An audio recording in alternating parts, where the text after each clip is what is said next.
Well, we've seen members from both teams now go down in the box, and at least early on it seems like the officials will let them play. Coming off his line and just getting it in the box. Oh, boy, was that close. Cole Johnson came up to play it. At first, I thought he was just going to come up to clear it because of how close he was to the edge of the 18. And now, again, here's that high pressure from Stanford causing problems for SMU. Jorge Hernandez, the man in the middle, the referee, and he's already had a few decisions.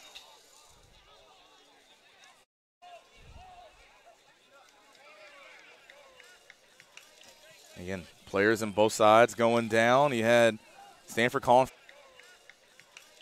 Again, players on both sides going down. You had Stanford calling for a handball down on the attacking end. For a handball down on the attacking end.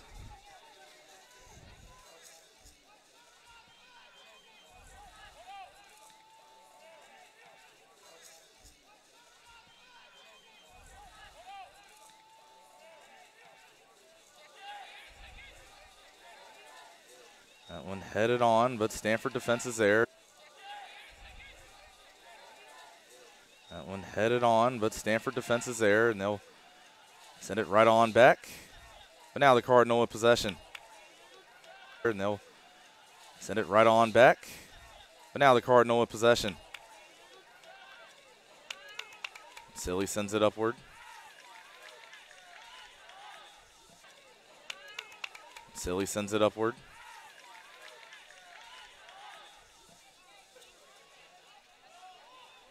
That one heads to the corner. And as it that one heads to the corner. And as it curves back in, that's where Cole Johnson will a lot easier this time handle it. Curves back in, that's where Cole Johnson will a lot easier this time handle it.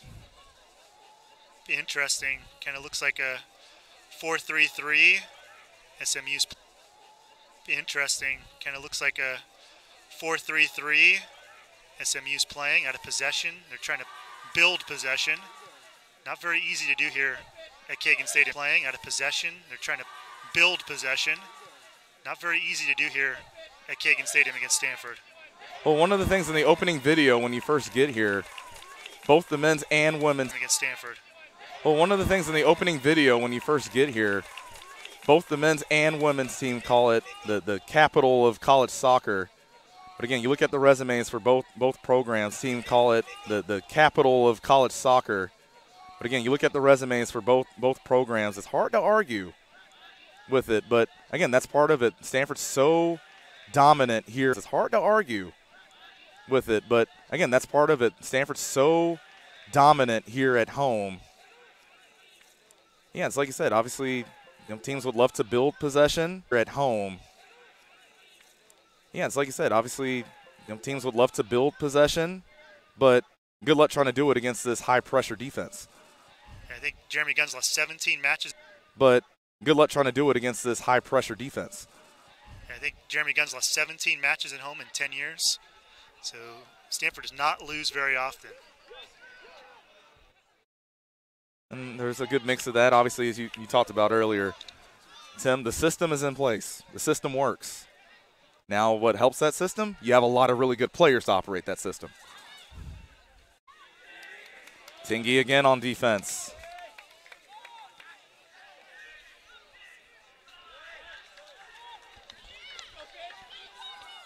Now Cardinal going the other way.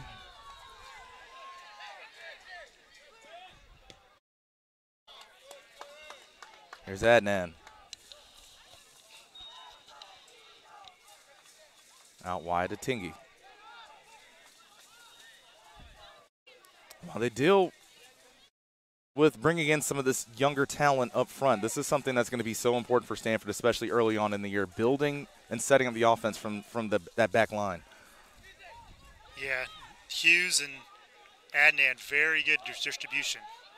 Now Gostinelli going to give chase. Comes up with it. Can he get something into the middle? Takes it himself. There's the put in the middle. And it was just sent wide from Mark Fisher.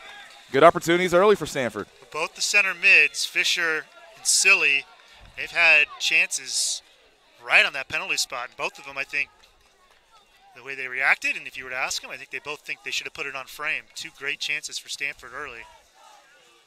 One of those things where obviously you love the early signs. If you're for the Cardinal, if you're SMU, you're probably feeling fortunate where you've given up those opportunities, but still no score right now. Throw-in coming for SMU.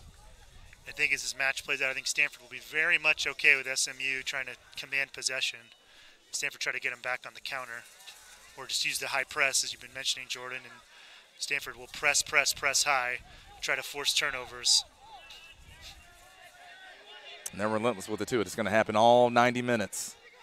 Now SMU showing their own high press.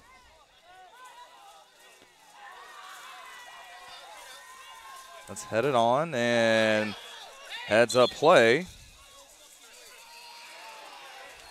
believe that was Georgievich who was able to get his foot in there and get it off a Stanford player for a throw-in. And Georgievich is from Texas. It's pretty much all internationals and Texans for SMU. Yeah, dangerous free kick. At first, it almost looked like Bailey Sparks wanted to play that pretty quickly, but now they slow things down. Don't think he would have had the option to anyway. And so standing over the spot is Kieran Pino. Let's see, go lefty, out swinger. I'd watch out too. Westergren, a Danish center back, might just try to whip this one top right 90. Let's see what they try.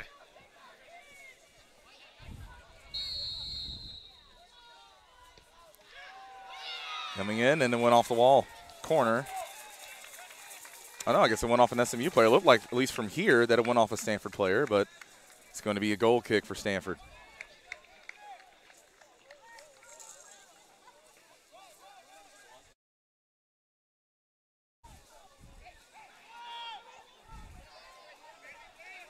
And just one result so far for the Cardinal this year, that 1-0 win over Villanova on Thursday. And Tim, a big part of that too was making that game a little choppy. At the end of the day, the goal that came from it came from Stanford. It wasn't, any beautiful build-up or anything. Is get the ball to the front of the goal, and then good things can happen. Stanford's not trying to win any style points. And the offside flag goes up. That's one of the things Jeremy Gens said to me over the years. It's about winning and getting results, and that's what Stanford is out there to do. To make things frustrating for their opponents. And see SMU's trying to play through the back. They're trying to put together long passes. And Stanford can play through the back. They can play a possession-based game, but their bread and butter is forcing the opponents into mistakes.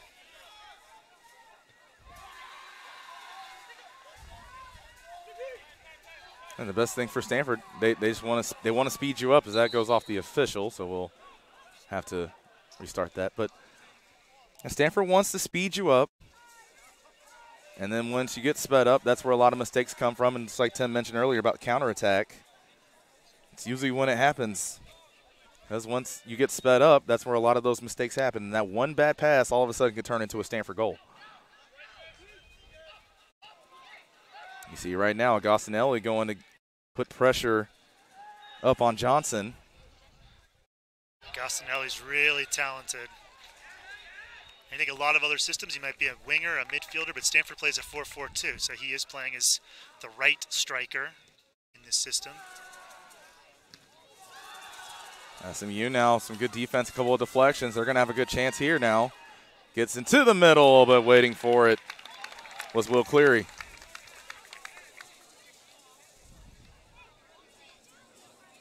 And one player to look out for whenever SMU's on the attack. Look out for number 17, Jose Ortiz. He had a big first match in that win against Oral Roberts. Had the hat trick, 3 of the 4 goals that SMU scored.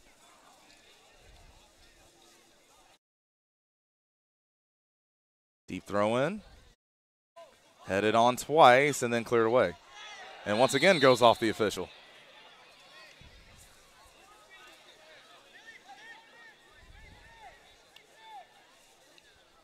Yeah, it changed this rule a few years ago. It used to be the official was kind of like part of the field and whatever happened, but I like that they've changed it so now the official's not really doesn't count as part of the field. It's interesting because it feels like in most other sports it's the other way around. Like I said, how it used to be, where ball goes off a referee in basketball. It's still good. Here's a chance and save. An opportunity for the Cardinal. Jackson Kills looking for his second tally of the year. Yeah, great play by the two forwards, and that's kind of where Stanford is so different. I mean, nobody plays with two forwards like they do anymore. So you can have those forwards, especially when they're like Keel and Gastinelli, that are really talented, play off of each other off long balls, and that was kind of textbook. And they definitely have the talent and ability to feed them on long balls. Again, look out for Fletcher Bank on that left side. Was a top 10 assist person in high school just a year ago.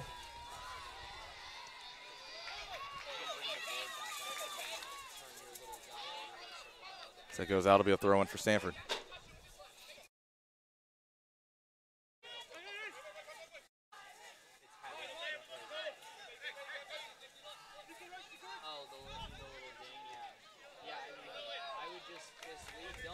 Cardinals still maintain possession. And Will Cleary, really touted freshman, right back. It's been active up the right side. Most of the action has been up the right side for Stanford. Jan, it was a little different from what it was on Thursday. The back heel attempt was snuffed out. The Cardinals still with it. Potential chance to make something happen. Player goes down, no whistle. But once again, Stanford's able to turn it over.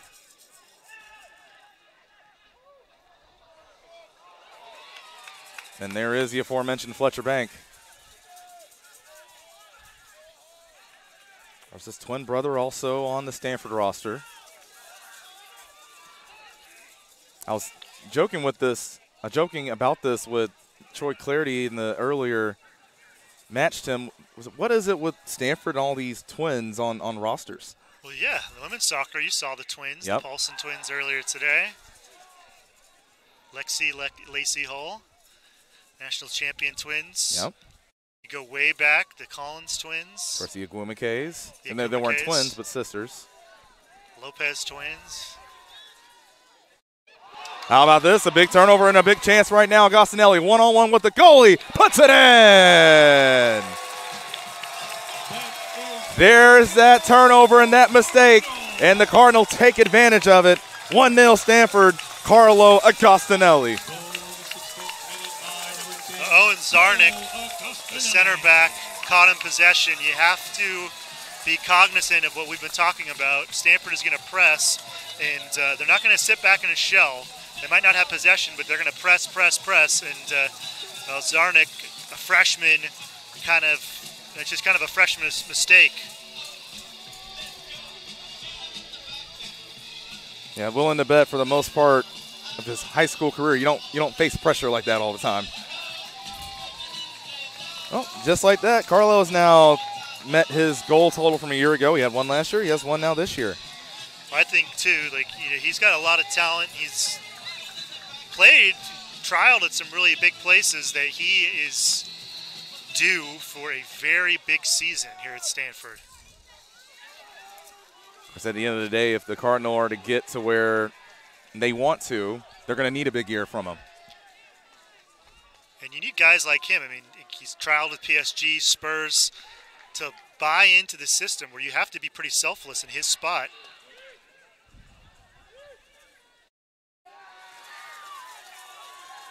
Cardinal in front early. Phenomenal defense. Coming back on it was Will Riley. At least for the time being, slows down the SMU attack.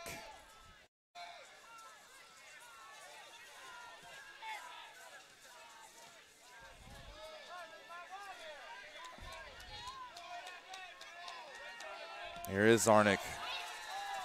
Now the big question, if you're an SMU supporter or in the program, okay, freshman, you had a freshman mistake. Now how do you respond and react to it? It's interesting, too. So SMU, their wings are just right on the touchline. I mean, they're playing really spread up top. And normally the thing that you can get Stanford on is to have an advantage in the middle, because Stanford's only playing 2 center midfielders. But SMU's tactically kind of trying to do something different. Interesting thing, too, is, SMU might adjust their tactics. Stanford plays the way that they play. Yep. Their whole idea is let's let the other team adjust to us.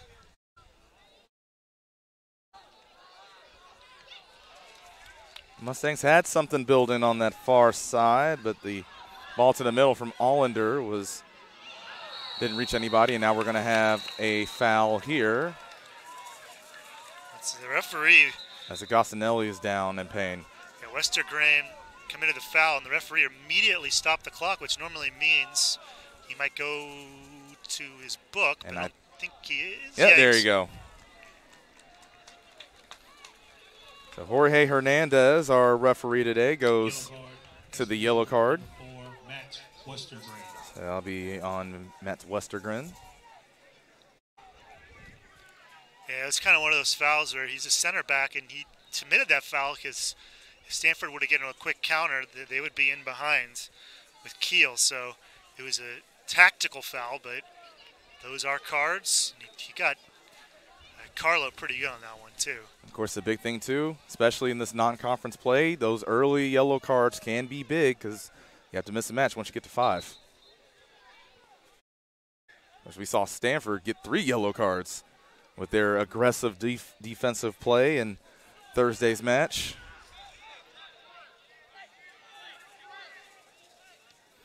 That's one thing about Stanford. Last year, again, they led the Pac-12 and amount of fouls. Kind of part of the whole package, right? You're going to play an aggressive style of soccer. Part of that aggression, you're going to have those penalties. Be interesting, too. Westergren's really experienced player, played for Brøndby, which is the big club in Denmark. He's going to have to play the rest of this match on a yellow, so I think Stanford's going to test him. So he just had the ball right there. Fletcher Bank was over there but couldn't get possession. Now the Mustangs with it. They might have something out wide if they can get it back out there. They do. That's a good ball.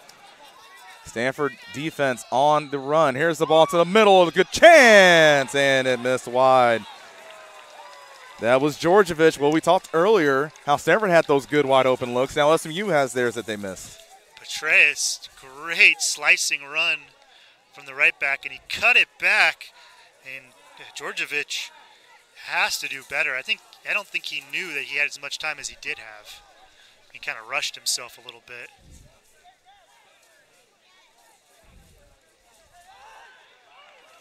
Stanford will play it short. That was smart. Stanford put everybody up and then played it short. Perfect case and example, too, of I'll take exactly what you'll give me. And then going to play it back again. SMU showing their own high pressure. And there's a turnover that it can force. And the Mustangs couldn't take advantage of it. Again, for a second there, it was Bailey Sparks calling for a handball and didn't get it. But it looked like for a second there, exactly what Stanford wants to do, and we saw it on the first goal. SMU tried to do it as well, using that high pressure to force an opportunity. That's silly. That ball definitely hit his arm. I got away with one there.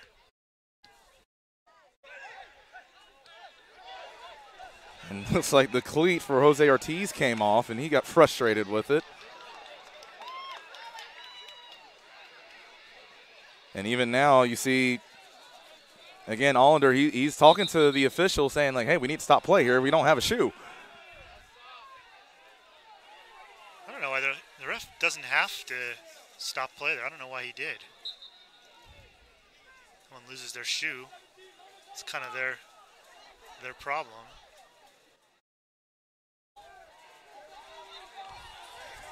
Well, Tim, I mean, I know you're married and you have kids. Sometimes you just do things to make someone else stop yelling at you. It's like, okay, fine, here, take it. Jorge Hernandez, the referee, has been very busy so far today. And we're now in the 21st minute. Watch out for Hughes, the big center back, wearing the captain's armband.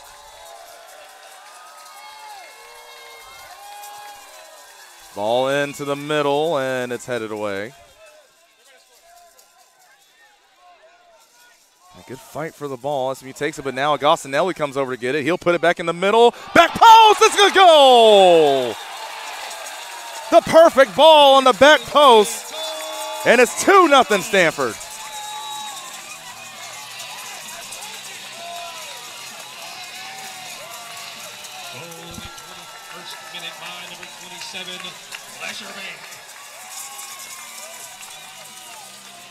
Welcome to the score sheet, Fletcher Bank.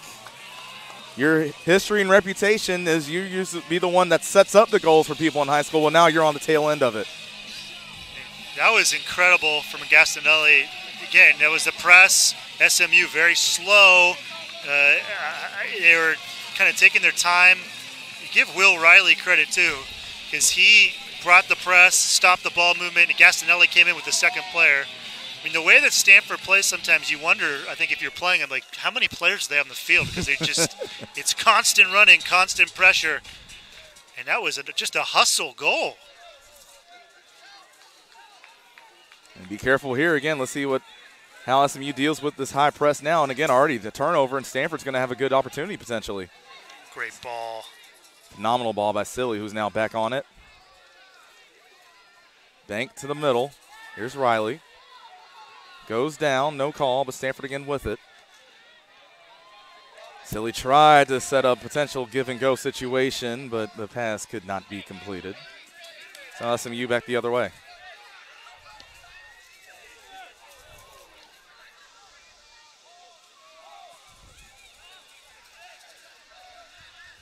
And first collegiate career goal for Fletcher Bank. One I'm sure that he will never, ever forget.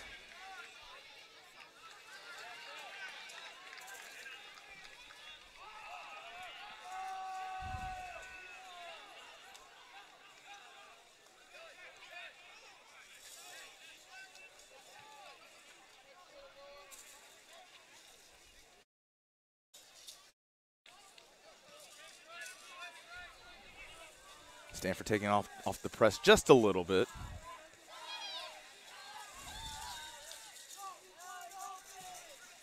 Now SMU going to try to go up that far side, but Tingy is there.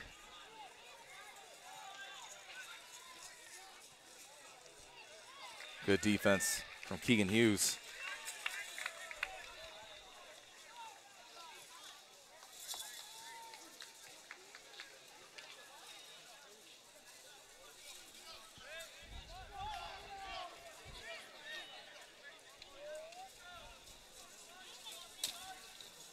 Tim, I know you said it a little earlier about how, with the way Stanford plays defense, that there is a way you can attack it. But how hard is that even then to attack because of the way they can put pressure on the ball? Like, oh, totally, yeah, because it's not just like the shape, it's also the attitude. Yeah. You have to make, I think, I don't, the one thing I would say is I don't agree with SMU just putting these wingers way wide. I would tuck them in a little bit because, again, Stanford just has their two center midfielders, so you would think you'd want to try to outnumber Stanford through the middle. But that's not what SMU's done so far.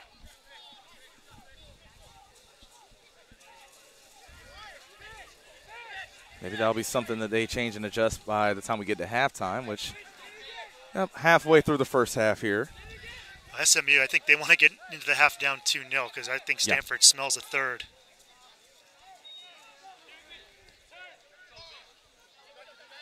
It would be interesting. I know we don't really do it for college soccer, but just like MLS does the expected goals, I wonder what Stanford's number would be by the end of halftime. I knew that. I think the coaches, I think they have some coaches film with possession and all those type of stats, so maybe we'll have to, maybe Jeremy Gunn will give us the secret sauce. Yeah. Man, I would love that, though. See a little expected goals. That'd be pretty cool. Only problem when it isn't cool is when you're down and losing, and then you see, oh, we were supposed to score this much, and we didn't. Well, speaking of expected goals, and almost another big opportunity for the Cardinal there, but last-minute defense for SMU clears it out. Yeah, it was, again, SMU with the ball in the wing, trying to play it in the middle. It was just a really dangerous ball and not much reward. There's a turnover. Then look at the phenomenal defense again from Keegan Hughes. Brilliant. That was awesome. Djordjevic tried to get around him, and Hughes, the Stanford fullbacks, they don't come up too much. Will Cleary was up maybe a step or two from the line, and immediately Keegan Hughes recognized that and really quickly erased that attack.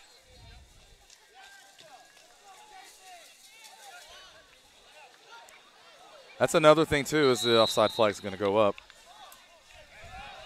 Up front, again, with some of the youth, while Stanford's still figuring certain things out early on in the year, one thing that I know that they have to feel good about and relax about, you can afford to make mistakes up front because this back line is very, very good. They're going to clear up a lot of mistakes. Yeah, and I really think, one of the things about this system is that you'll have 8 guys behind the ball, so you can take chances. Keel and Agostinelli can take chances trying to force some turnovers. Beautiful ball forward. Ortiz in the corner. Goes out. I believe that went out for a corner. Not sure exactly where in that far corner it went out. So again, where you're looking now, we're on the opposite side of Kagan Stadium. Give a throw in. Okay, it's going to be a throw. Just a long throw here from Howell. And we saw it. They did it a little earlier, too. And there's the high throw. Stanford trying to clear it out. Couldn't. There's a nice ball in the back post and a good read by Matt Frank to come out and grab it. They pretty much treated it like a corner. Both the center backs came up. But again, like against Stanford, you got to be really careful to, not have the Cardinal counter on you. Jose Ortiz was lurking on that back post.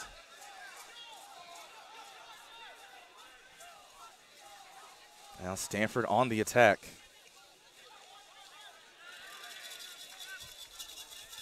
It's good defense from the Mustangs. And they dribble out of bounds. And going back to the match last year, it was a 3-1 win for SMU. Had a brace from Gabriel Costa. And another one from Papa Ndoye.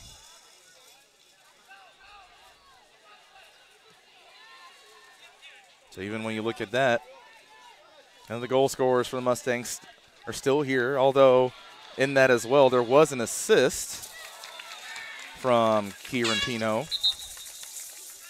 First sub. And for SMU, number 21, Frederick Skilberg. Frederick Skilberg, 21 is going to come in, and it looks like going out is going to be Nikola Djordjevic. He's been in a lot of action already today. Yeah, left wing. It's a new left winger out there for the Mustangs. And, of course, as soon as he gets in, the ball finds him. Always works out that way. Boy, the ball has a sensor. Yes. That one was high up on somebody's arm, but, again, no call. Here's a ball in near post, and there was Hughes. Job not done yet, and we're going to have a whistle. Yeah, Keel forward called for the foul. I mean, you just don't ever see that. The center forward, or striker, I should say, in this system, 25 yards out, committing a foul. But that is kind of the way that Stanford plays. And I think, let's see who takes this one. Mr. Grand's over it. I believe Pino is as well, the left-footed option. Yeah, it looks like it. Right now, all signs look like it'd be Westergren who would take it. Again, just looking at body posture right now. So maybe try to bend it around the wall and get that upper 90 on the right side.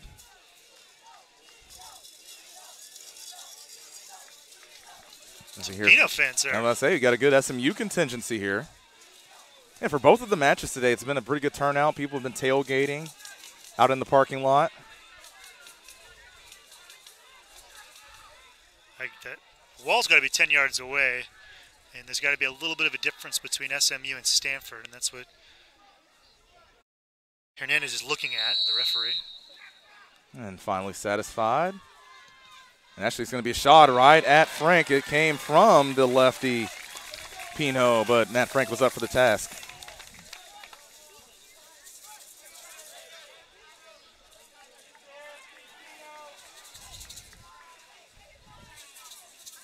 Six shots to 3 right now in favor of the Cardinal. It's also the first one on goal for SMU.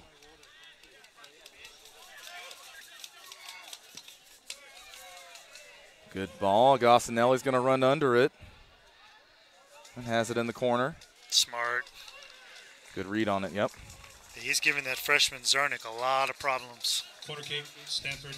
Already forced him into a bad giveaway. And Agostinelli, just a heady play there. Cardinal coming out.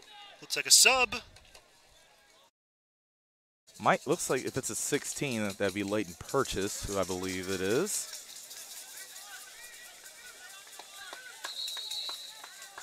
In for Stanford, number 16, Leighton Purchase. And thanks to the PA announcer for confirming that my eyes are still somewhat good. Yours much better than mine. That minor shot. They have their moments. Ball in to the middle and headed away.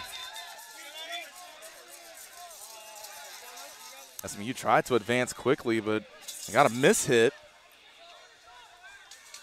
And he'll slide to take it out of bounds and throw in for Stanford. But yeah, a potential chance for SMU to get a run out, and they weren't able to capitalize on it. Here's the ball in. Agostinelli was there, but more importantly, so was Cole Johnson.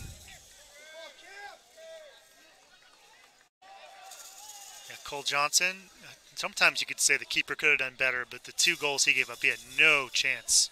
One was a 1v1 and one was a header from 3 yards out. Yeah, phenomenal back post ball to Fletcher Bank. Yeah, that was a great ball. Gostinelli already with a goal and assist in the first half.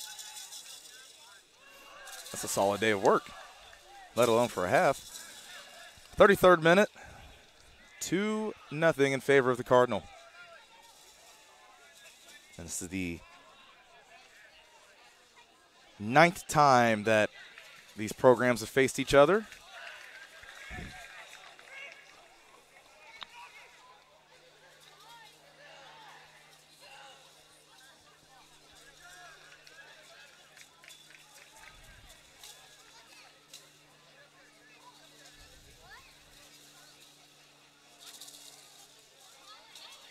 Throw in for SMU.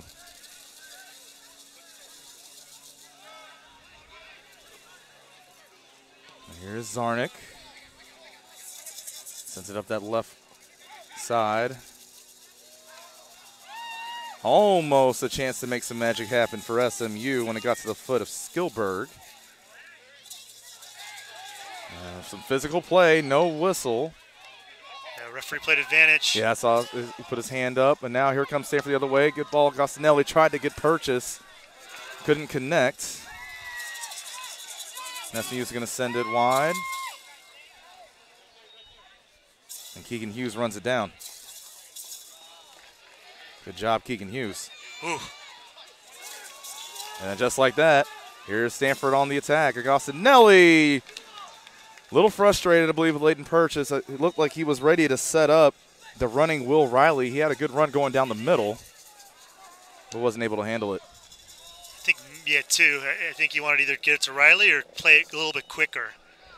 And Purchase just came on the fields for Keel. So he's still settling into the match. That's one of the most challenging things about these college soccer matches is so many subs. It's hard to build cohesion.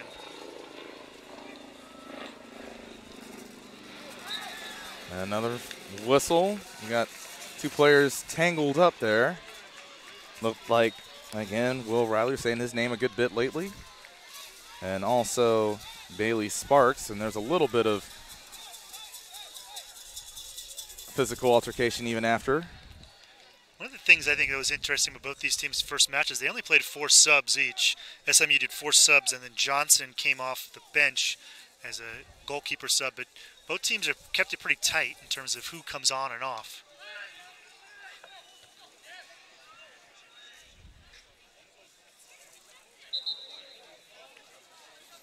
Of course, if you're Stanford, maybe one thing that'll help with that to open it up even more, maybe potentially today, get a couple more goals up there, get some more people out there, get a little run. Yeah, last match was a nail-biter. Yeah. For SMU, they took care of Oral Roberts fairly easily in that home opener. Number 11, Harvey Castro. And in for Stanford, number 14, Liam Doyle. Liam Doyle comes in. Have an eye out for him. Had an opportunity to get a shot on goal in that Villanova match. Really, really talented player. Jeremy Gunn very high on him. Yeah, he's going to replace Carlo, so he'll come up and play striker position. Roman Knox and also Harvey Castro come in for SMU.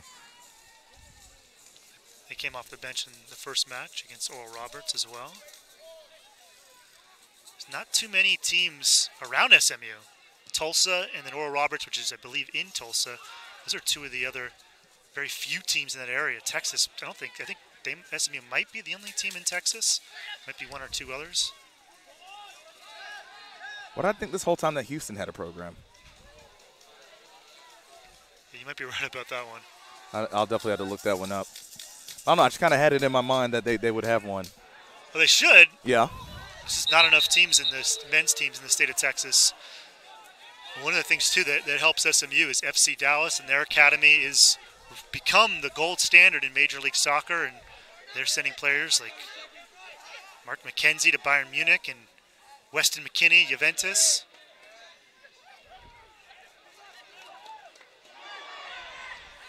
Physical defense, again, no call. Ricardo Pepe out of FC Dallas to the Bundesliga. So that Dallas area is producing lots and lots and lots of talent.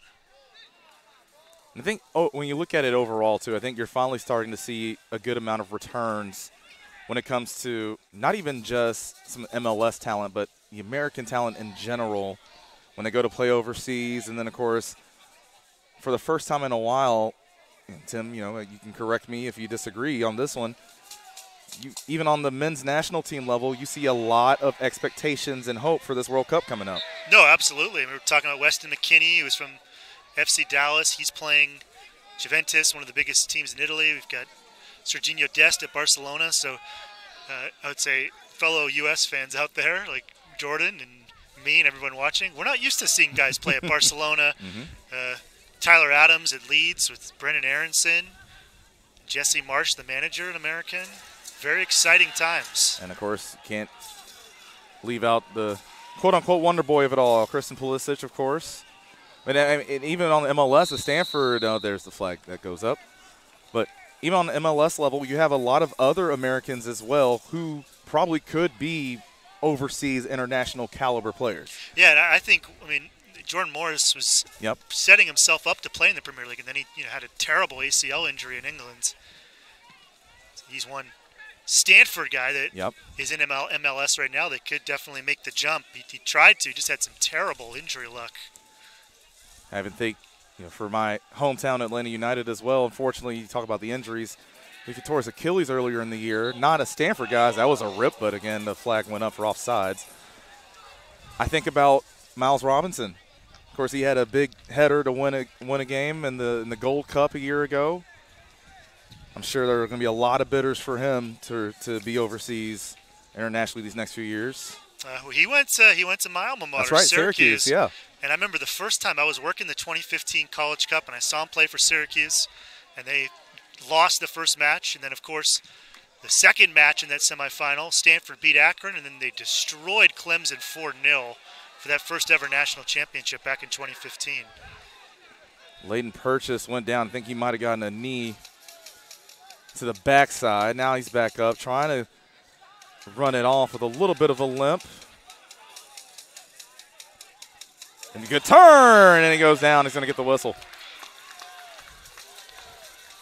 Well, even if he is a little hampered because of an injury, looked pretty quick on that turn, at least when he needed to. He might have got kicked in the, I don't know, yeah, you said the backside, maybe the lower tailbone or the lower back. I was trying to think, what's the proper way to say it? Definitely, it was the backside. No, we're up here. We didn't see if it was the lower ribs, the tailbone, but those are not fun. No. I'm sure you got hit there once or twice. Yeah, something about those double teams, and even sometimes if you're rushing on the edge and all of a sudden here comes that running back or tight end to chip you. It's always fun. A lot safer up here in the broadcast booth than it was safer for you on the field. A lot safer. As it stands right now, it's like Doyle will be on taking this kick. So how about this from the freshman? How about this from the freshman?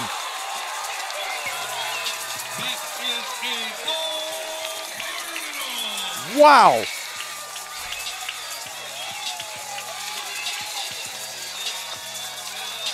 Three 0 Stanford. I was about to say, that is a really difficult place to score because you've got to get it up and over the wall. And the only way you ever score from right there is doing what Doyle just did. You hit the bottom of the top of the goalposts, and that took a precision, perfect strike. World-class strike. So again, remember when I was saying that Jeremy Gunn is very high and excited about him? Yeah. Can you kind of see why? Well, and we talk to all the coaches, and I talk to coaches of other programs and other sports, and sometimes there's some coaches, everyone's the greatest player ever. This person, when Jeremy Gunn says he's excited about somebody, this guy's going to be legit. Yes.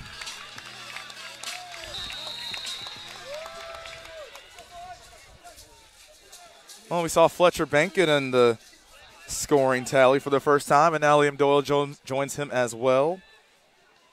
Freshman from Tokyo, Japan. I tell you that there's some pretty impressive young talent in the Pac-12 as a whole from Japan. Last year I got the chance to call a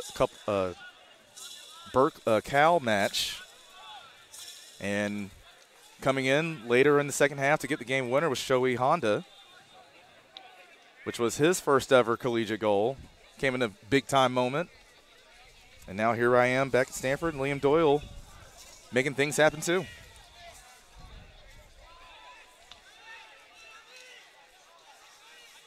This is a dangerous place to put a ball in there, too.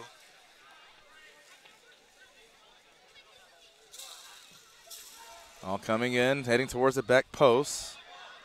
Two SMU defenders were there. It's going to be a corner for Stanford. So whenever there's the set piece, Cardinal always kind of trying to play it to Hughes. 4 goals in his Stanford career. A lot of these Stanford players are MLS Academy products, and Keegan Hughes from the Columbus Crew Academy. We were talking about all the stars and the Pulisic's and all those guys, but the real great thing about the MLS Academies is all the players that might not play at Chelsea, but might play in MLS or USL that come into college soccer as well. Of course, a good example of that too, Will Riley, growing up in my neck of the woods in Decatur, was a member of Atlanta United's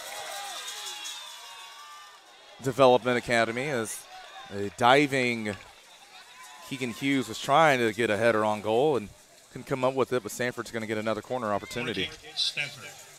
Not everybody is going to play professional soccer, but a lot of these MLS Academy players are being able to come to Stanford or other top programs and get to play and get an education, and that's not too bad either. Corner number 2 goes in, back post. And we're going to have a whistle.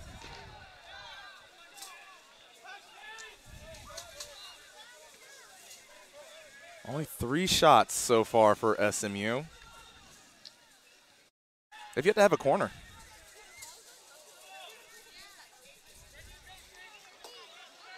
Yeah, they're trying to play through the back, and they're struggling.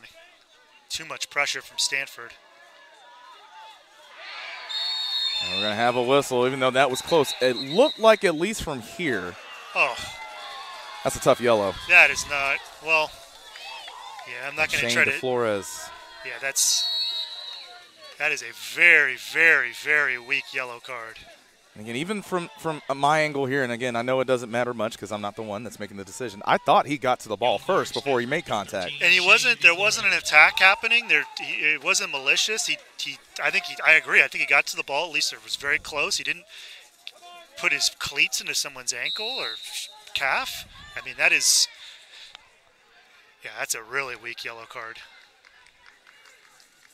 About a minute left to go here in half number 1. It's been all Stanford so far.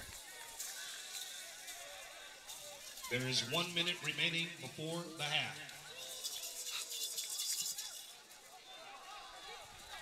Ball sent on, but nobody home, so Matt Frank will send that one way out over into the practice fields behind. I think that one got to El Camino. It went to Palo Alto High School. And they're going to stop the clock here because he kicked the ball so far away. Well, he was signaling to stop the clock, but it hasn't stopped yet. They've had a couple of clock issues here today. Even in the first match that was here today for Stanford women's, the clock didn't start for the second half. So we had to get that all figured out. Of course, the officials had to sync their watches, make sure they had the right time on once eventually they saw and caught on as well that the clock wasn't going. I don't mind. What do you real quick? Do you like the no injury time, no added time? What do you think? I like having injury time just from the standpoint, again, if you're going to have a running clock, and as we know, a lot of times, especially if it gets later in a match, some teams will do whatever they can to take some of that time off as there's that final whistle. So the fact that you can add on to it and kind of make up for what you missed out on, I do like that idea. Well, there we are. The halftime whistle has been blown. So we will take a break. When we come back, it'll be second half action. And, of course, Tim Swartz will be on with play-by-play as well. And we'll catch you up to speed with everything that's been going on in this first half. Your score right now, Stanford, it's a commanding 3-0 lead right now over the SMU Mustangs.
Welcome back here to Kagan Stadium. Tim Swartz and Jordan Watkins with you. What a first half for Stanford. Waddy, 3-zip, 3-0. No, absolutely, it was very impressive. And again, I think the thing, if you would just look at it, the first thing that pops out to you if you didn't pay attention to the first half, it's like, wow, 3 goals. The offense was really, really good, which is true. They had their big moments, but defensively, which, I mean, we even saw for the goal for Agostinelli, the defense and that high pressure is what led to that opportunity. And the defense is really what's been so impressive to me. 2 of the 3 goals were right off of changes of possession. Stanford, Agostinelli, Bank, and then Doyle with this just a set-piece dime from 23 yards out, and that's 3-0 the score. SMU 1 shot on target, Stanford with 4. Mustangs come out with their original 11. Westergran, Pino, Allander, Sparks, Jordan, Howe, Petraeus, Ortiz, Georgievich, and Zarnik. And Stanford with their original 11. Frank in the goal. Adnan, Tingy, Hughes, and Cleary are the back 4. Fisher and Silly, the center backs. And Riley and Bank, the 2 outside midfielders, with Agostinelli and Keel as the 2 strikers, the 4-2-2 or 4-4-2 set up for the Cardinal. Deep midfielder here. Jordan has had to try to clean up some messes. Petraeus wants to play it out wide. Howell can't get there in time. Keegan Tingy, one of the best left backs in the Pac-12. Petraeus just didn't get enough of that to get it out wide, and a good job defensively for Stanford to get back, like you mentioned. Jordan. Io, the left back, into the middle. Good possession for SMU. Stanford will try to clear it out, and they will with Tingy. So the high press from Stanford giving the Mustangs some fits. 2 of the most successful programs of late, the last 5 years. Stanford and SMU both in the top 10 in terms of winning percentage. All time, the SMU Mustangs number 3 in terms of winning percentage in NCAA history. Yeah, so Indiana, UCLA, and then SMU's right there. Well, for years, Stanford was second place to UCLA in the Pac-12, but the Cardinal under Jeremy Gunn, 14, 15, 16, 18, and then 2020 Pac-12 champs. Officially 2020. That was the spring of 2021 season. Really, for Stanford, for the men and women, Jordan, this is their first normal off season and their first normal season since 2019. Isn't that crazy to think about? And I know for so many people, if you're tuning in, Tim, I'm sure you feel the same way. When you think about that 2019, that was 3 years ago, you kind of sit there and was like, wait, it's been 3 years already? And the last time that was a regular season for these Stanford athletes. Stanford women won the national championship. Stanford men went to the College Cup. Not a bad year. Oh, yeah. The women winning at Avaya Stadium, Earthquake Stadium. Looked like that ball might have been handled. Of course, everyone's going to remember that phenomenal performance in goal by the, of course, the late, great Katie Meyer. Bank. Into the middle, back post! Oh! The sliding effort from Agostinelli is wide. Yeah, Katie Meyer, I did see coming into the stadium a couple of people with the Katie Saves hats, which was nice to see. It's the program that her parents have tried to start up in her memory. And the women's team this year, they wear their, on the back of their warm-ups, they have the phrase mental health matters. And you know, even last year, I was thinking there was a baseball game I went to here, and they had a tribute for her right over in front of the College Cup logo. Again, phenomenal defense by Stanford, but a little tribute for her where everyone would come over, put flowers down, maybe notes or cards for her. So, of course, Katie's presence, if you ever got to know her or see her, as big as it was on the field, her impact is that much bigger off of it.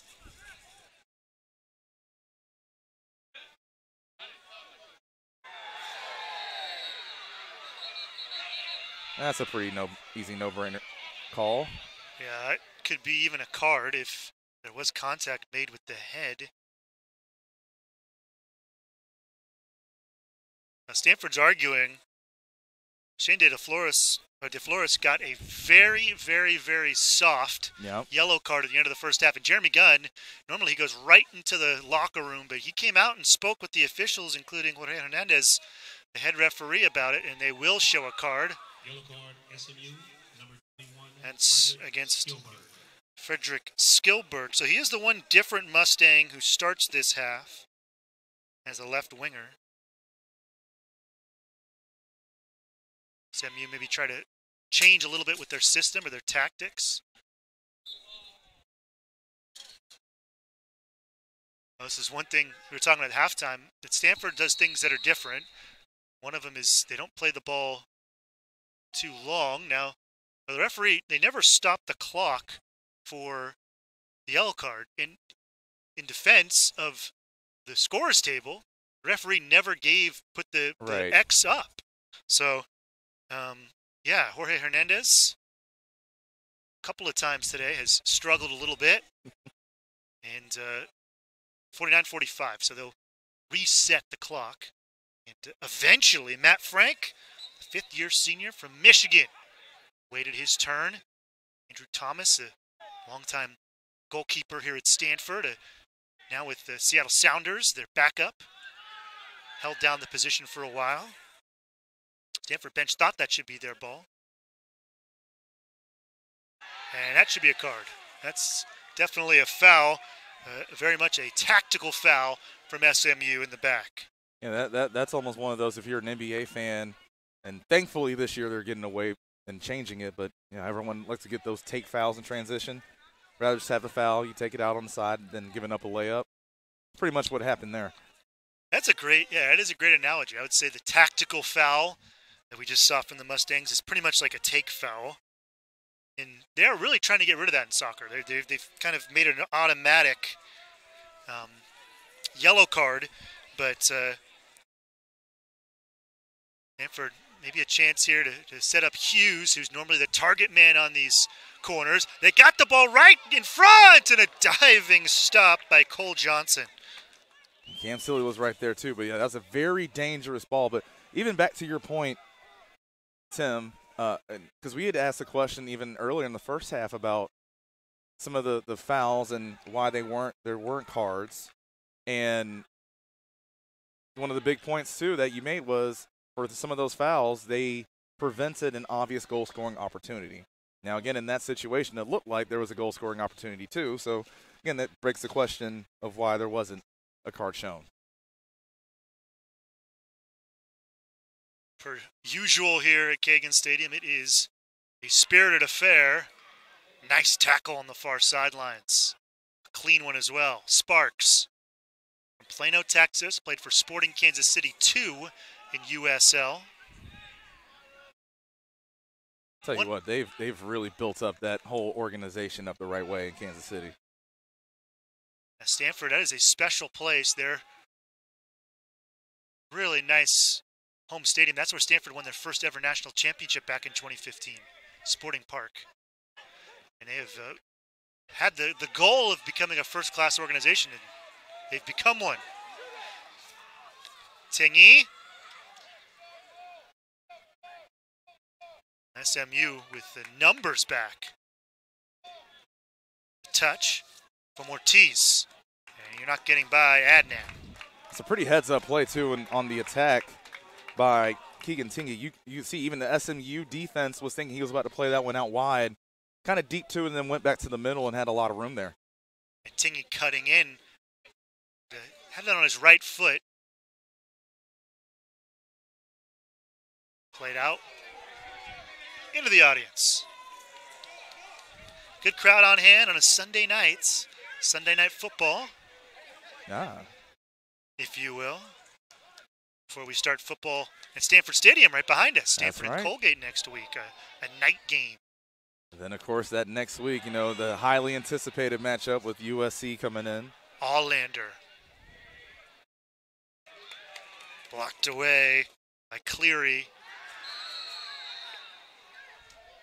Gastinelli Made contact with the head. Thinks maybe a little bit of embellishment. Just a foul. 54th minute, 3-0 Cardinal. Of course, talking about football, too, one thing Troy and I were mentioning in the women's match today, if you're a Bay Area sports fan, we're going to have a stoppage here, but if you're a Bay Area sports fan, there is a perfect opportunity for you to take a trip up to Chicago in a few weeks.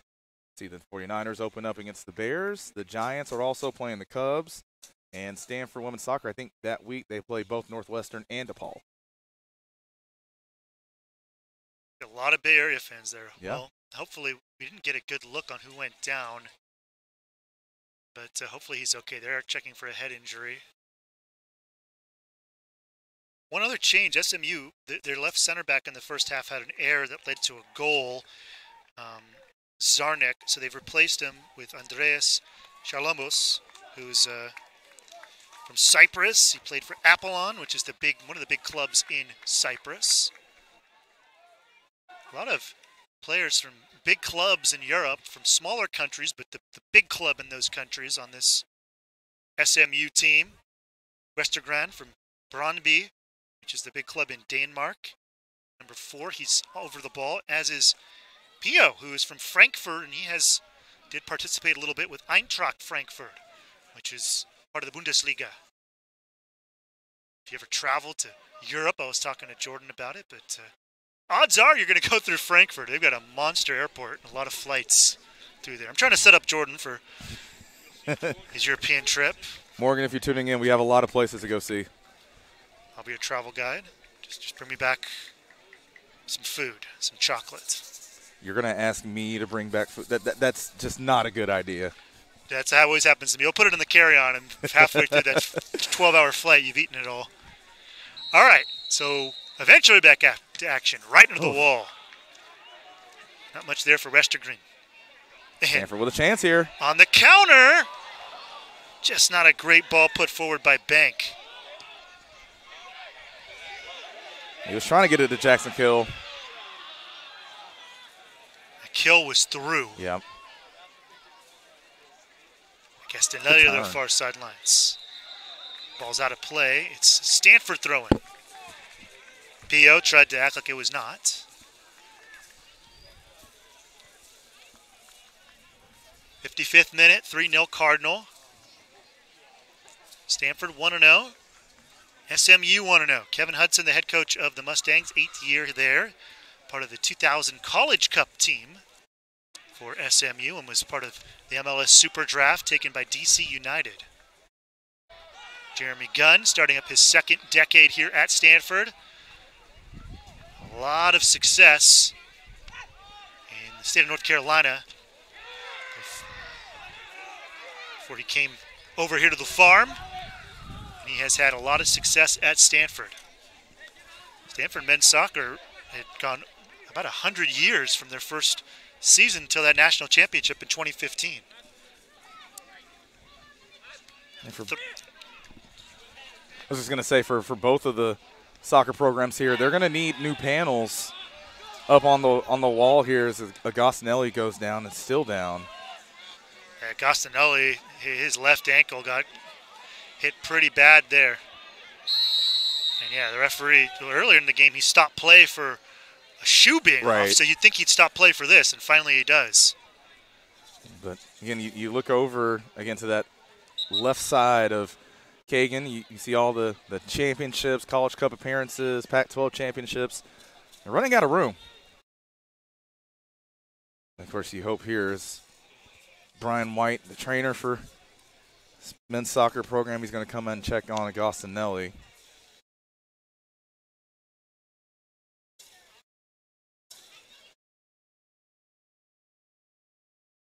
Always one of the big things in the non-conference schedule.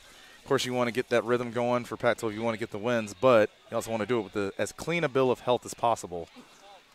And an obvious limp right now for Agostinelli. Yeah, he got his left ankle was hit pretty hard, and they haven't given the signal. You don't really kind of give that signal if they need a sub, but Agostinelli, yep, and the trainer just did give the signal sub.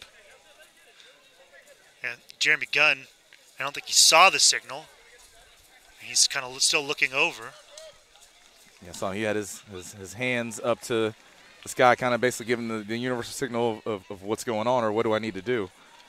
Stanford will Stanford, bring 16, on Leighton Purchase.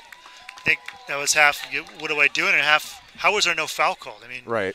Gastinelli just got totally wiped out. It was right in front of us. He got his left ankle smashed, and no foul. That was dangerous. The ball's played pretty high up in there. You even heard the oohs and ahs to an extent from the crowd with it too.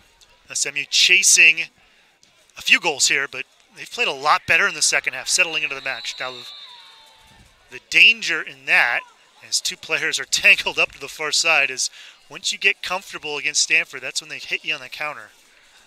Yeah, I even thought that first opportunity that SMU had this half, that was probably their best buildup that we've seen, where they took it right down the middle, kind of like what you were saying you thought you would see from them to counter what Stanford does defensively. Yeah, there are no secrets with Stanford. You know what type of style of play they will play. And especially on this field, you have to adjust your play to Stanford. Frank playing the ball through the back. Stanford has to be a little careful here as SMU with an aggressive press, and Petraeus wins a corner. First corner of the match for SMU. And not only SMU, a couple of changes that they made tactically, but they've brought the energy up and they're playing a lot faster. Well, even there, and they had shown high pressure earlier in the first half, but even when they did, it didn't look like the way it just did, to your point about that energy and intensity. Westergren, the center back, good target here, 6'3", Danish player. That is not what you want on a corner kick. Untouched, goal kick.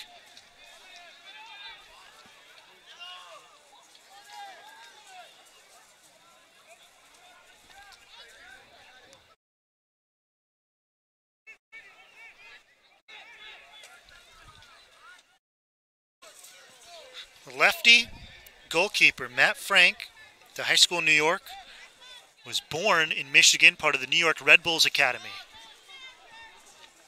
which has turned out a lot of great players, including Tyler Adams, who we were talking about earlier. Great ball. Bank on the turn, and it's swept away. Westergren. All-America Athletic Conference rookie team. Started 15 matches last year.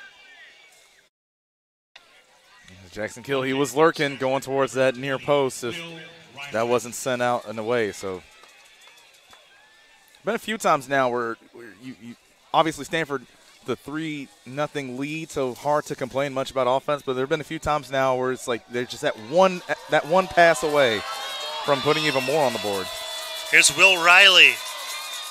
Where's he from again? Decatur, where it's greater. Atlanta United youth product. Good ball in, and jumping off the line, Cole Johnson. Talking about MLS and pro soccer, and Will played a few matches in USL, which is the second division in the United States for Atlanta United 2. Yeah, they play their matches up in Kennesaw. I believe Stanford first ever national championship for soccer was won in Kennesaw by the women back in 2011.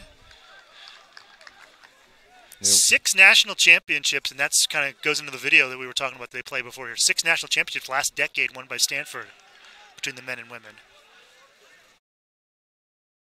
And even to go with that, and not even just that, a lot of times too, so many people, especially more so in the basketball debate, right? Everyone always loves to argue who's the best player of all time, Michael Jordan, LeBron, or whomever. Michael Jordan. And there's sorry, were you asking me? No. But the reason why I say that, a big part of a lot of people's reasoning for that is, well, because he went 6-0 in the finals. Totally understand it, but there is something to be said of someone making it to the finals 10 times in their career. And I bring that point up to say, even with the 6 championships, think about all the other appearances as well that those programs have made where they got to the College Cup, but unfortunately didn't make it out on top. Ball's played out. Watch out, Liam Doyle back into the match. Had a brilliant goal in the first half. I will say, so I started broadcasting here in 2009, a bunch of these Stanford men's and women's teams, and I still think maybe the best team I ever saw kept in by SMU. Great press from Stanford, but was it last off of the Cardinal? But the best team I think I've ever saw might have been the 2009 women's soccer team that lost in the national championship. They were undefeated. They had Kelly O'Hara and Kristen Press, who are still on the U.S. national team. But just making it to the College Cup is quite an accomplishment. And Jeremy Gunn getting there in 2019 for Stanford.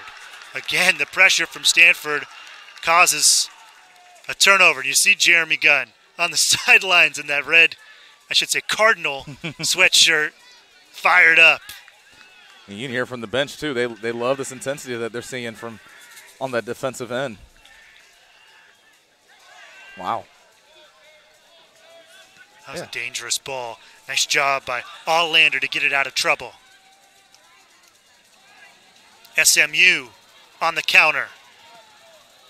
Long ball. Trying to switch it up to the near sideline. Skillberg.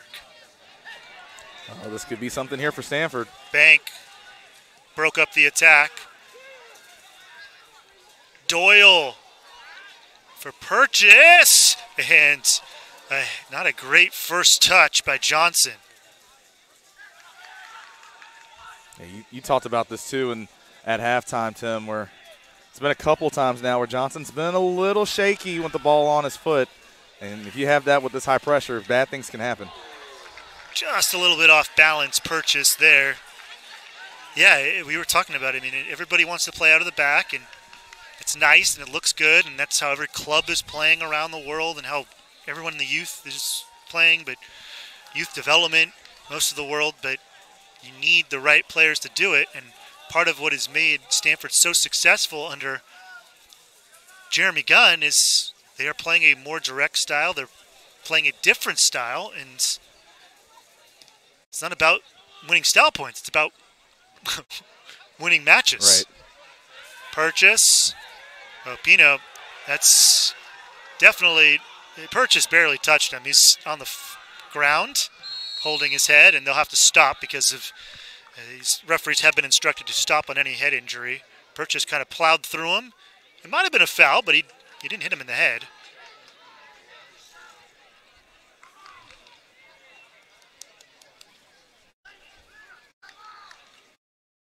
Tell you what, and he said he yelled it so loudly, you might even be able to hear it over on the stream. But how many coaches do you know have that much intensity while your team is up 3-0? Up 3-0 at home, late August, 63rd minute, and Jeremy Gunn is coaching like it's 0-0 in a national championship match in the 88th minute. That is just his mentality. And to be able to play like this for 90 minutes is incredible. But that's what Stanford has done over the years. And I mean, I love it. And again, I know we talked a lot. Obviously, there's a lot of veteran leadership on this team. As here comes now the high press working for SMU to force a turnover. On the attack, Howell puts it on his left foot. Howell out wide right, and not a lot on that shot from Petraeus. Easy save for Frank. Yeah, but you see SMU, they're trying to give Stanford a little taste of their own medicine right now. I think when Jeremy Gunn watches the film with his team, he might say, all right, we don't have to play out of the back sometimes. Just knock it forward. He's has his English background back in the day. He grew up at a time everybody in England, everybody in the Premier League was playing a 4-4-2. And he described it to me over the years. It's kind of like we're dinosaurs out here. We're the last team playing like this in the world. Lefty, ooh, yep, that was a good idea from Pino to put it in front of the net. Frank with not a lot of issues. And he saw Ortiz lurking. Fisher wanted to start up the attack quickly, and Liam Doyle was fouled. Well, one thing for sure of these matches you'll see here at Kagan Stadium with Stanford men playing is it's not the first or last time you'll see someone hit the deck and take a couple seconds. I mean, these are very, very physical matches. One thing, too, just to go back to, again, that point of Jeremy Gunn and his style, when you do have young players who have to come in and you're expecting them to make an impact, it's good to show This is how things are done here. We don't ever let up. We don't let down, because when they come in, they're going to know that, and it gets ingrained in them early. That's how you continuously have a successful program, that no matter how old you are, you understand what the standard is, what the expectation is. Now it's up to you to live up to it. Nice job by Charlebaus from Cyprus to win a goal kick. Well, that might be a card against Doyle, who kind of finished out a tackle there. I think it might be a last warning. J.P. Jordan, the deep midfielder for SMU. Over to the captain, Allander from Norway. Midfielder of the year in the American Athletic Conference. Second in the country a couple years ago in assists. Oh boy. Right in the middle. Purchase! And it's tackled away by Westergren. Now, first off, phenomenal tackle. Secondly, though, if this one was a card on Stanford in the first half, I don't understand how that's not a foul. Great turn. Petraeus with some options on his right foot. Wide. And, oh, man, on that back post, Skilberg could have tapped it in.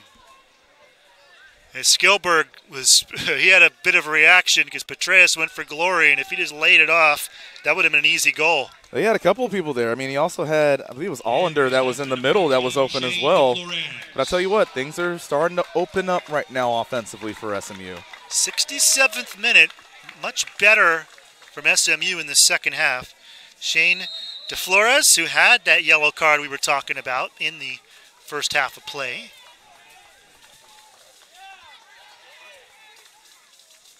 Again, just to be clear, I'm saying that was a good no call on the tackle here. I'm just saying I don't understand, for the consistency standpoint, how is this one earlier in the first half a card, which, again, I don't think it should have been, and then that one wasn't.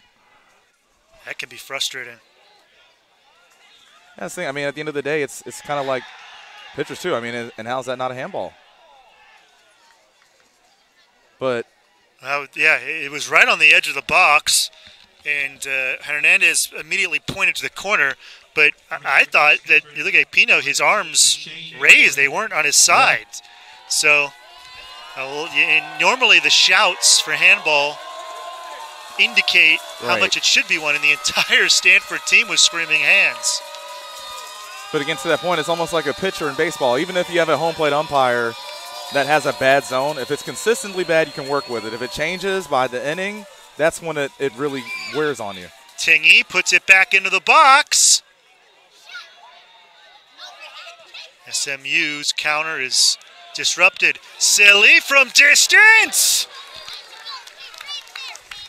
Well, he's still looking for that first goal at Stanford. He was very close in the first half. Yeah. Silly, 43 career shots. It's his 51st match. He's been the captain for the Earthquake. So there's another just total given away corner.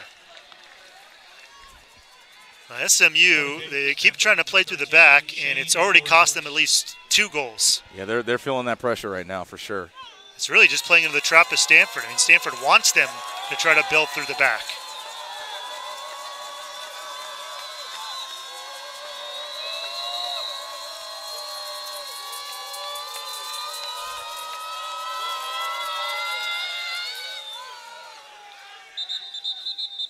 That one went over the net, so in soccer there is that invisible line on the end line and the touch line. If the ball goes over, then the ball's out of play. So goal kick. Again, SMU insisting on playing the ball through the back. Good luck. I have no idea why. Purchase on the right foot, and a great block in the middle.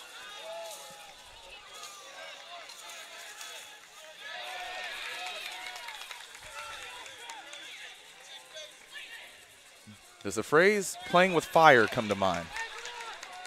I understand SMU is they're a really skilled team, but it's playing right into Stanford's strengths.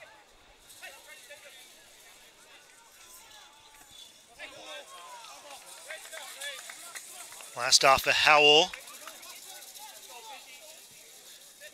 Keegan Tingey. Earthquakes Academy products. Went to De La Salle High School with Cam Silly.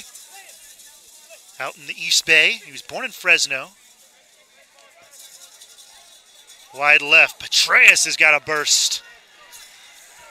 Cleary trying to slow him down. And he will. What a job.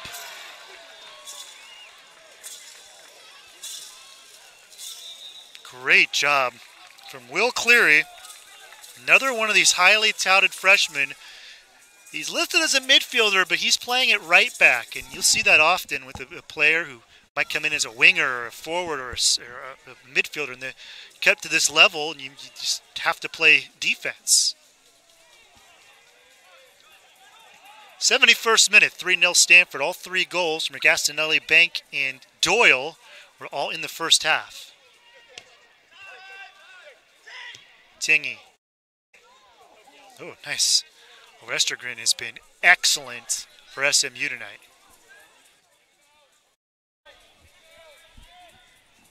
Denmark. They are a team to watch in this upcoming World Cup in Qatar. I can't wait to watch the World Cup. Woo! A November World Cup. How about USA England the Friday after Thanksgiving? I cannot wait. Anything to take my mind away from whatever the Falcons will probably be doing, I'm all for it. You said it, I didn't. Let's let the record show. Oh! Purchase was through there. Well, the one thing for SMU is they have hit on the counter. Skilberg. Here's Petraeus, the tricky winger. Bino with a lot of space. Now, this game a little stretched.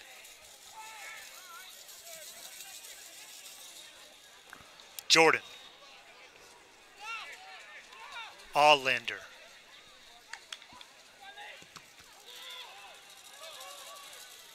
Headed away by Tingey. Bank tucking in from the left midfield spot. Doyle into space for Purchase.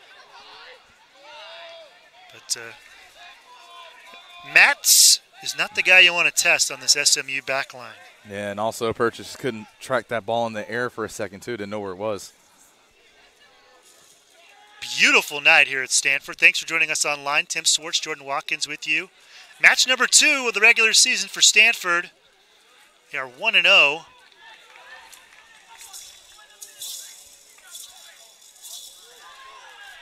And a free kick won. Well, credit to Doyle there for not giving up on the play. SMU, and I think a lot of the Stanford players thought that ball was going out. So free kick in a dangerous spot. Now, of course, Liam Doyle on his own, definitely has that high motor. But again, that's what I was referring to earlier. When Jeremy Gunn has set that standard and tempo of this is how we play for 90 minutes, and again, that's when you see a certain situation like a freshman that comes in and makes an effort like that. Watch out for Adnan. He's asking for it. Ball was set to him, but a foul called against the Cardinal.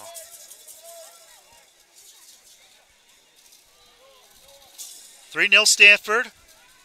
It is one of those games, too, where you might watch a certain soccer match and you said, well, how is that team up? But if you have watched this match, it's certainly Stanford has controlled the play and the pace. The play has gone on the Cardinals' terms.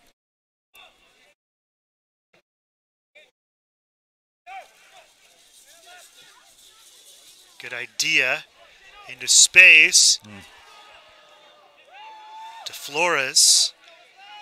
Trying to cause some trouble. SMU gets out of it. Howell, the right back, getting into the attack. As Skilberg wide. That one is blasted off of Bank in a corner for the Mustangs. Yeah, after a while, I felt like it was maybe just one touch too many for Howell there. Yeah, I agree. I think SMU in that final third, you have to make quick decisions, and they just haven't made enough tonight. So Pino's going to take an in-swinger. Knut Allander.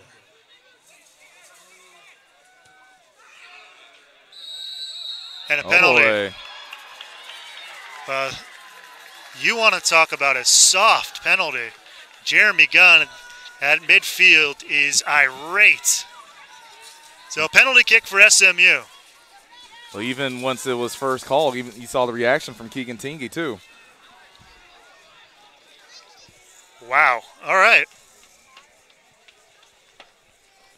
But again, it kind of goes back to the point where the consistency of what is allowed or what isn't. That was a curious call, but it's not the first curious call we've seen tonight. Right. So, well, now a little bit of a shove. Allander wants to take the penalty. And in defense of him and SMU, it is the ref's job to say it's a penalty, let's keep playing. Yeah.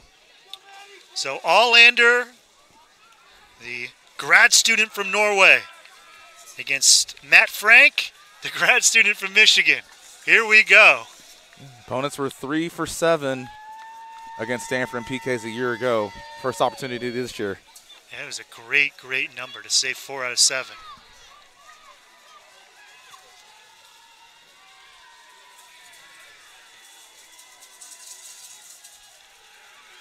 The lefty Allander. 6'1" Frank in net, trying to make himself look big.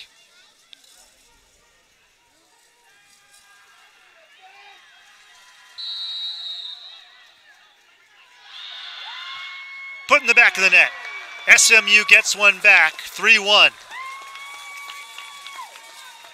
Knut Allander, 64th start at SMU, and his first goal of 2022, and a lifeline for the Mustangs. Yeah, that was a very decisive PK. Good pace on it. You knew exactly where you wanted to go with it the whole time. And he had Frank going the wrong way. And now I think a yellow card in for Stanford. It might be a yellow for dissent. He's looking at Mark Fisher.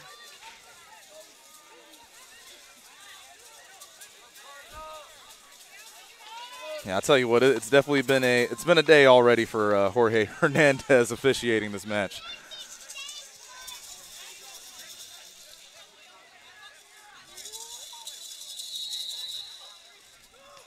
They showed a yellow. Maybe they'll let us know because we are on the other side of the scores table. I thought it was on Mark Fisher, the way that he reacted. Stanford going to try to get it right back. Doyle, let it go. What a dummy, but Bank just wasn't angled right for him. Hughes playing that one, and Hughes just got wiped out. That was offsides.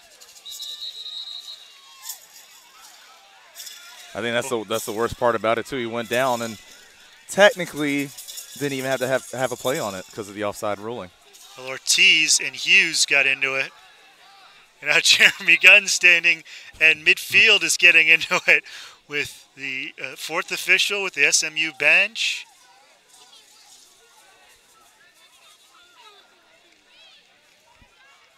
The last couple minutes of this match have stopped.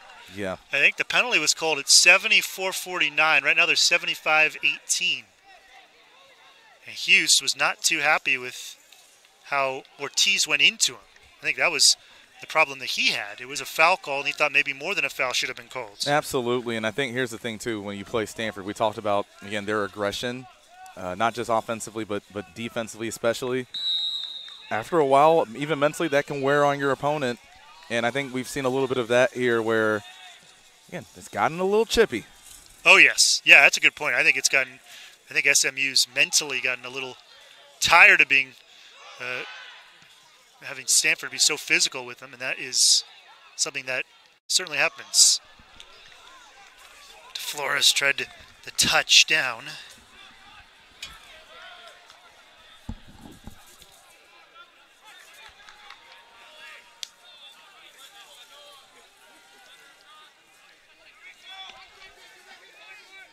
Howell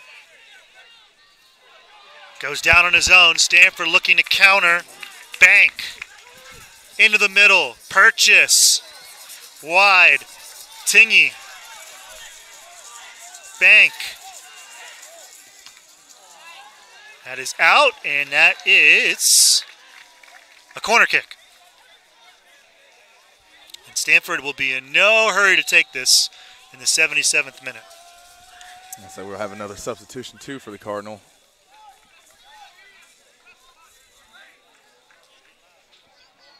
Corner kick, Stanford, number 13, Shane DeFlores.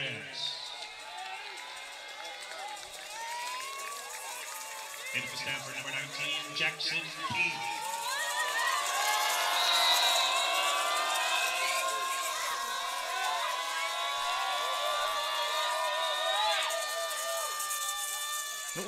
Well, down went a Stanford player in the 6-yard box. That's a throw-in right there. And Stanford, it's unfortunate nobody touched that ball, but this throw-in that part of the field is not easy for SMU. I think that was Jackson Kill who went down. But even after he went down, there was another runner. I wasn't sure exactly who it was. It looked like they might have had a chance to get something on the back post, too. It might have been Hughes. Heavy, heavy touch from Skillberg. Adnan.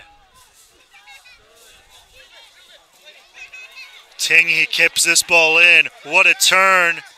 Keel into the middle. Chested down. And they're going to say Doyle was offsides. That's a tough one, but I tell you what, that ball in to set up that opportunity, oh my goodness, that was impressive. You're saying maybe Doyle hit that one off his hand. Anytime you're in the attacking phase and you're trying to play the ball and the ball hits your hand, even if it's unintentional, it's automatically blown.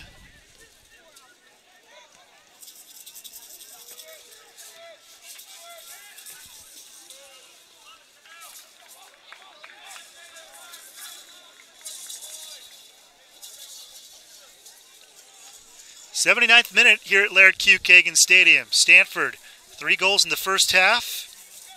1 for SMU here in the second, a penalty for Allander, giving the Mustangs a lifeline. SMU much sharper in the second half. They have responded to the physicality of Stanford.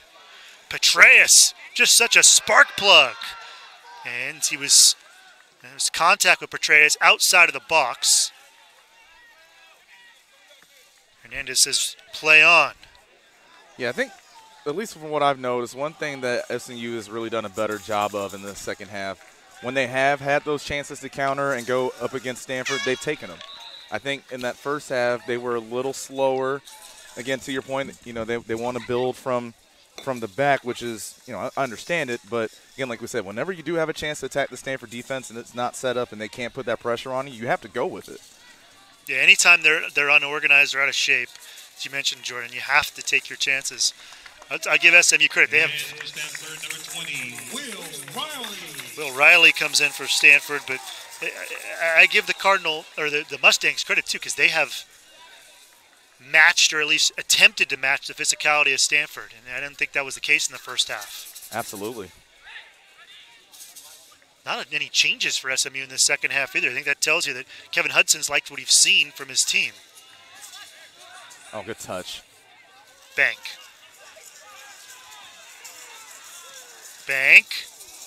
SMU trying to play an offsides trap. It could be a little dangerous, but that time it worked.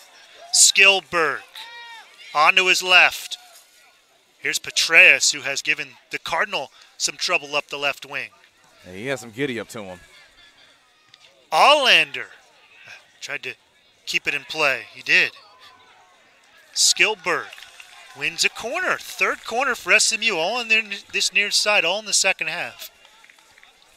Corner kick, SMU, number 7, Kieran Pino. Pino to take the corner.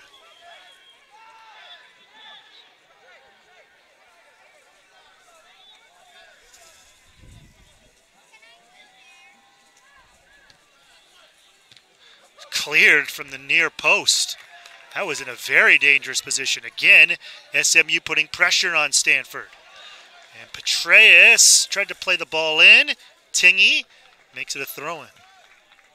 Alexander Petraeus, 5'11", a winger who is from Denmark. A few Scandinavian players for SMU. Can you imagine coming from Denmark or Norway? They have a couple players from and dealing with the Texas heat.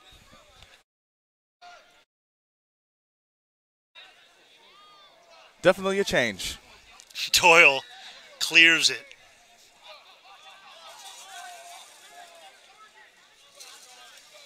SMU trying to reorganize. Direct ball from Johnson. Ooh, that one bounced up and hit the arm of Cleary. His arm was in, but anytime the ball hits your arm in the box, your heart... You hold your breath for a second. Oh, yeah. Leighton Purchase. Leighton Purchase re-enters for Doyle.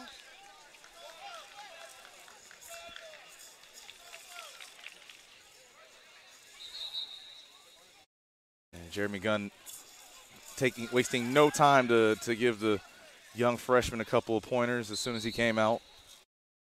Was a goal kick. I think that Frank for a moment thought there was a foul. I mean, someone was shoved in the back. Stanford's free kick either way. Petraeus. Breaking. Skillberg. Onto his left. Skillberg almost got by Tingy, and he just took out Adnan. Credit, since Skillberg came into this match, he has really changed it. Him and Petraeus on the wings have been very dangerous for SMU. Oh, they're being decisive with what they want to do. I think that, again, that's one of the big parts about it. We talked a little earlier, and I believe, I can't remember who it was, but an SMU player, they had a chance earlier, and they had it on their foot for just a little too long. But you see now with those two wingers that they're just going for it. Adnan plays it back. You don't see Stanford do that too often. And just grabbing his jersey. Yeah. Bank was maybe away. They did play the advantage. Tingy.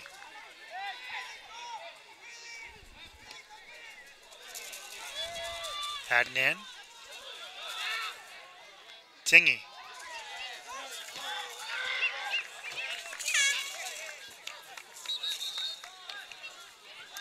Thing too with that, you talked about the jersey pool, because again, even if Fletcher Bank wasn't through and alone, Jackson Kill definitely was right in the middle, just that one pass away. I'm gonna tell Bank, it's a rule change as of a couple years ago that you are supposed to leave the closest place, and it very rarely happens, but that time the referee did make Bank come out. And Dunn has entered the match for the first time. His first action in the regular season here in 2022. Isn't that weird to say, 2022? So I still can't believe it's been 3 years since 2019. Flores. Tingy. Nice ball in from Fisher. Great idea. Cardinal win it back.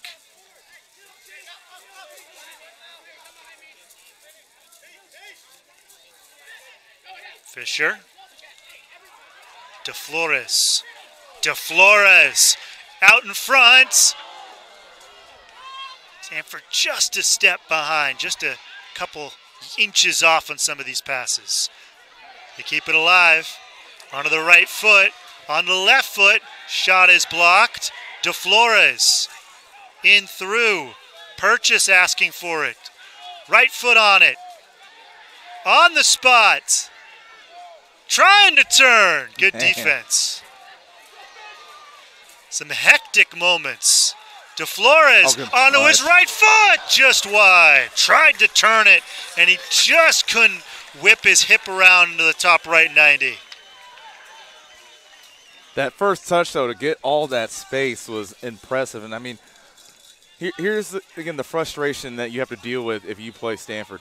How many times did it look like SMU was going to have a chance to clear it out, but then Stanford gets another turnover to get another opportunity?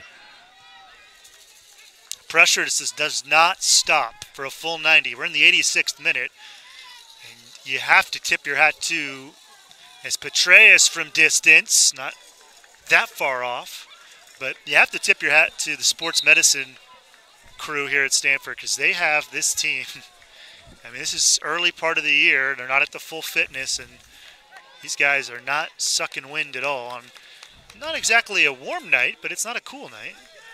Yeah, I mean, as we talked, it's a very physically demanding style of soccer that they play here. And some of the Stanford players, like you mentioned, not only do they not just look tired, a lot of them, they've played this whole match. Well, Stanford does not use a ton of subs. One of them, DeFlores here.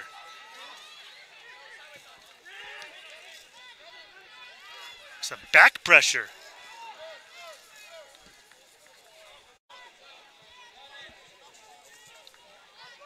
'87th minute. Cardinal, all 3 goals in the first half, lead 3-1.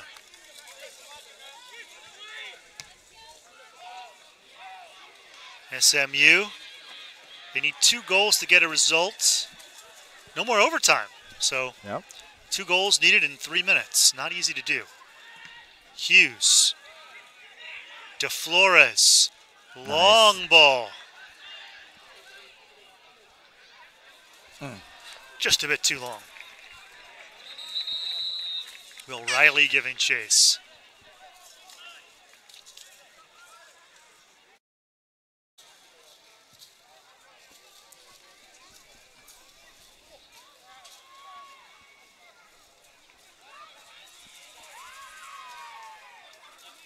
And for Stanford, number 4, Connor Mauer. Connor Mauer getting his first action here of 2022 in the regular season. Stanford last year losing 3-1 in Dallas, trying to flip the script in the Mustangs. Both these teams used to making the NCAA tournaments. Stanford missed it for the first time in a while last year in that fall season. Spring season they made it, in case you're not confused enough about all of last year, but finally feels like things are back to normal. Whatever normal actually is anymore. Who no one knows. Oh, he had a chance to play Purchase there. I love this. He's going to play the ball into the corner. Smart. Try to waste time. Looks like Silly will come in to try to close this one out. Cam Silly, he kind of looks like a closer. You can imagine him going up with a bump, throwing 95, 96. Well, one thing's for sure. The age-old adage in baseball, you can never have too many good arms coming out the pen. Of course, Stanford, the baseball program, they've made it to Omaha now 2 years in a row. Right behind us, Sunken Diamond. Yeah. Still a few months away from that season, but can't believe football season's next week. 2 months until basketball. Volleyball's underway. I tell you what, though, one thing's for sure. I am excited. I can't wait to see Braden Montgomery play baseball again.